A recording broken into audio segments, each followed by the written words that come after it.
Somewhere in the Microlocs community during my lock journey, sisterlocks, Microlocs has become the upper echelon, the bourgeoisie of having locks.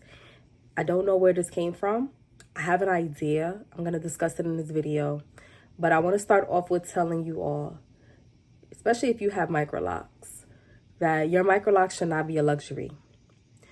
You having Microlocs should not be a luxury. What do I mean by that? If you want a smaller lock, you should be able to have a smaller lock. Yes, the initial establishment may cost you a lot more money. If you decide to opt and do it on your own, it's going to cost you a lot more time, but it is definitely possible. However, the journey to have and to stay on the journey of having Microlocs should not be a luxury. You should not have to feel that you have to dish out additional money, additional funds, additional time, additional energy on your crown to maintain and just to upkeep having a smaller lock. I'm on year 9 with my Microlocs now. I started off with sisterlocks. I did the sisterlock thing for about the first 2 years. I don't even think I made it to 3 years with actually going back and trying to do the whole retie and keep my grid within the signature parting of sisterlocks. After year 3, I was done with that. After year 3, I also was like, I don't even know if I want locks anymore because I don't know if I'm going to be able to upkeep and maintain these locks. Definitely went through the whole 1 or 2 times of retying my whole head, using an interlocking tool, doing reverse 4-point rotation, 4-point, 3-point, 2-point, down to where I was just like, look, I'm twisting my roots. I'm not going to do the interlocking. Figured out that twisting the roots was great, but it wasn't holding. When I used different gels, when I used different products to try to hold that twist in place, it was washing out, especially during the summertime when it was more sweaty outside. Being active, of course, it just wasn't working. What am I going to do, right? Because I'm not going back to interlocking. I don't want to go back to interlocking. Interlocking is too tedious for me as somebody that is a DIYer with my Microlocs. So I decided to use crazy glue on my locks. Did it work? Absolutely worked. Did it turn out the way that I would have imagined it to turn out in my imagination? No. So that was the course of me starting to figure out a way, how can I incorporate using an adhesive on my locks to make sure that I can hold my twist or whatever I do in place. And then 4 years into the making, UV Loc was born. I am the inventor, founder, and CEO of the first patent-pending trademark Microloc adhesive bonding agent for Microlocs. And this is what it is here, UV Locked. And I'm actually in the process of doing a retwist and just getting my hair done. As you can see up here, I have about 5 inches of new growth. Well, not that much. I would say it averages about 4 inches of new growth. I haven't retwisted my hair since November. The last time I retwisted my hair, if you are new here, if you aren't new here, you remember that I went to the African braiding shop and they did a full hair retwist while I was in the process of getting my adhesive down packed and really finalizing the formula. That was the last time I had a retwist. So all you're seeing right here is all my new growth. And now right here, I'm actually getting it together. And this is with my product. This is no interlocking tool. This is all adhesive.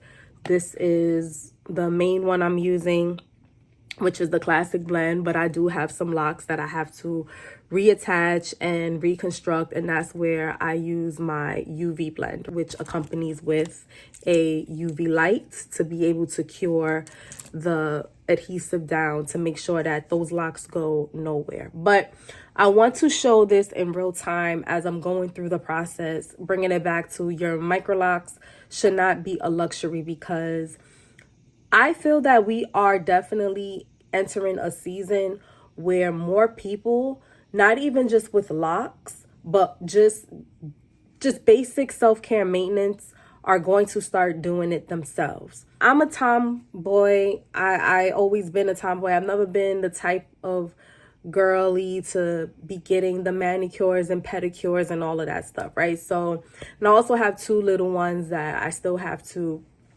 tend to, and to try to handle little kids with nails on, if you know, that could be a very dangerous situation, you know, nails popping off, especially if you have the acrylic. So I like to keep my nails bare, especially when I'm doing maintenance on my locks. It's just so much easier for me. But when I do have things that I need to do, if I'm going to an event, maybe something's happening like a special occasion, I'll go to the nail salon and I'll get my nails done. But if I want to look cute, like on a Monday through Friday, I don't really have nothing going on. Maybe I'm going out to an event, but it's not something that I really need to go to the salon for, I'm putting on press-ons. This is what I do, right? If I want a little bit more pop on my face, I'm putting on lashes, but I'm not going to a lash tech. I'm going right to my magnetic lash kit that I could just use over and over, and I could just put the magnetic adhesive on, put the lashes on. These are magnets, and I think I got so far about 10 wears out of this, and I only paid $14. $14 for these lashes. What I'm getting at is, if you are deciding to get Microlocs and you're thinking about the cost, because don't even get me started with these costs that I'm seeing.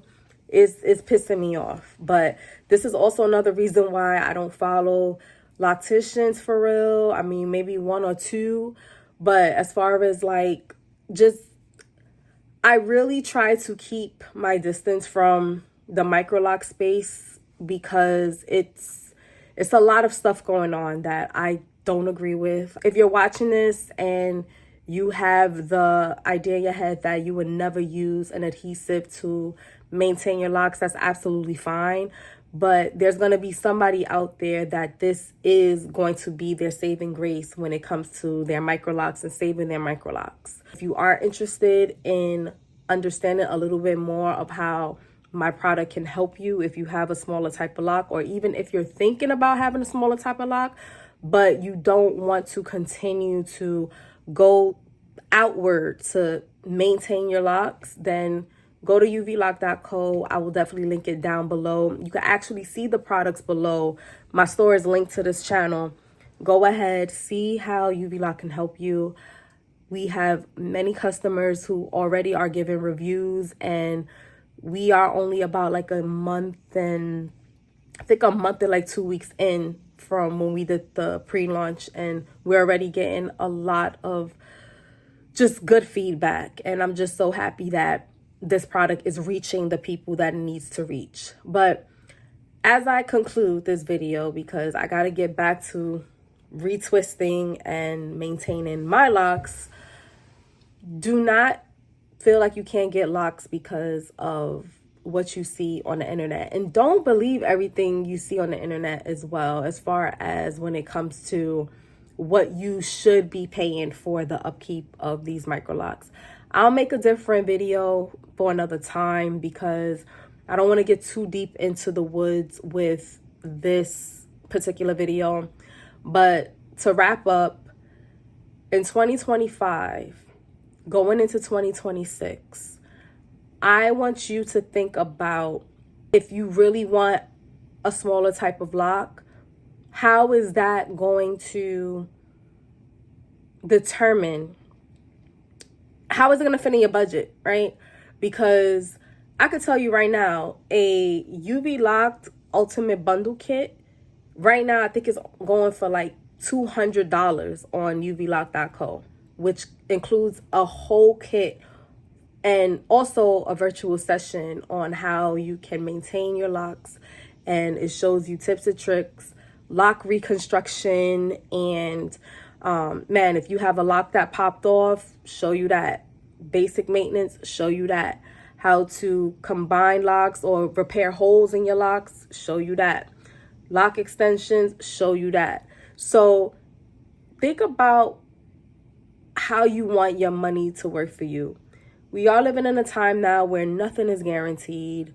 Federal workers just started getting laid off again. I'm not going to get political, but people are losing their jobs. The money that people thought that they had, the disposable income that people thought they had, it's kind of like up in the air. So if you are thinking about getting Microlocs, think longevity, think for the future. I'm not trying to pitch anything to you. If it's for you, I always say it's going to be for you. UV Locked isn't going anywhere. So, I'm just trying to get the word out to people who are looking for a different way to manage their Microlocs. So if you want smaller locks, get your smaller locks. Understand that there may be a certain level of upkeep. Don't get caught up with the parting and your grid has to be a certain type of way. Because let me tell you something. After them 6 to 7 weeks, you're not even going to care about, like, the parting doesn't even matter. What matters is that you have a good base to lock ratio. That absolutely matters. But the parting and having, like, that's all aesthetic. That is all to just make it look good. And that's just my personal opinion. But I'll give y'all one more look at my locks that I am maintaining now. And even though it just look clean, I still have a lot more that I have to do. I have to add locks in. I always have a few locks that pop off. So I'm going to get back to my maintenance. But think about being a DIYer. Being a DIYer is going to be your best friend. If you can do something yourself, opt to do it yourself before you go out to a professional. And the reason why I say that is because a lot of these professionals are just self-taught through a course or self-taught through going to a mastermind or a masterclass. And again, I'm not saying there's anything wrong with that, but just know that to do hair, to do all these things that these are skills that you can learn on your own, okay? Especially with utilizing AI technology. Of course, we have YouTube and different social media platforms that can give us a little bit of knowledge that we could compile and use that knowledge to be our best advocates. So that's all I want to say. DIY, excuse me. So that's all I want to say. DIY culture is here. I feel it coming. I feel that it is going to be something that many people are going to embrace. Embrace it. All right. I'm Lazy and Locked. And if you like this video, go ahead and give it a thumbs up. Leave your comments down below. How do you feel? Do you feel that people see having a smaller lock as a bourgeoisie, luxury? Is there a stigma tied behind having a smaller lock in the lock community? Let me know your thoughts and opinions below, and I will see you all in the next video. I gotta get this retwist done. So take care of yourselves, and I'll see y'all in the next video.